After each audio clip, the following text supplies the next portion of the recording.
ভালোবাসা গোপনে হোক কিংবা প্রকাশ্যে, সেটা যদি অনুভবের হয় তবে শারীরিক দূরত্ব কোনো বিষয় নয়। যে ভালোবাসা অনুভব করায়, যে ভালোবাসা ভালো রাখে, যে ভালোবাসায় গুরুত্ব বোঝায়, সেই ভালোবাসা কখনো কষ্টের কারণ হতে পারে না। আমি তোমাকে ভালোবাসি, শুধু এই কথাটি খুব ইজিভাবে বলাই যায়। তবে যাকে ভালোবাসি তাকে আদৌ কি ভালো রাখতে পারি? তার মন ভালো রাখতে পারি? তার মনের যত্ন নিতে পারি? তার চোখের দিকে তাকিয়ে তার না বলা কথা, ইচ্ছে কিংবা আকাঙ্ক্ষাগুলো বুঝতে পারি? ভালোবাসা মানে এই নয় যেটা গোপনীয় থাকলেও বোঝা যায় না। ভালোবাসা বোঝা যায়, অনুভব করা যায়।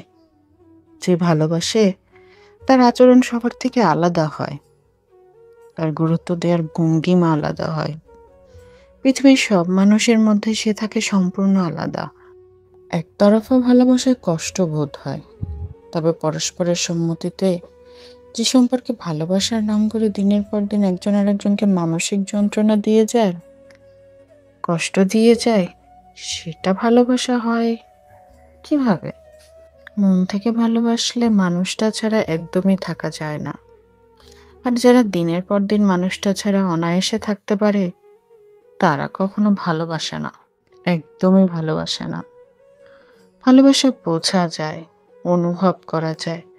ভালোবাসার মানুষটার প্রতি অঙ্গভঙ্গি, ভাষা, কথা, আচরণ, গুরুত্ব সবার থেকে এতটাই আলাদা থাকে, দেখেই বোঝা যায় ভালোবাসার গভীরতা ঠিক কতটুকু হতে পারে। ভালোবাসা গোপনে হোক কিংবা প্রকাশ্যে, যদি তা সত্যি হয়ে থাকে তবে মানুষ তো অনুভব করতে বাধ্য।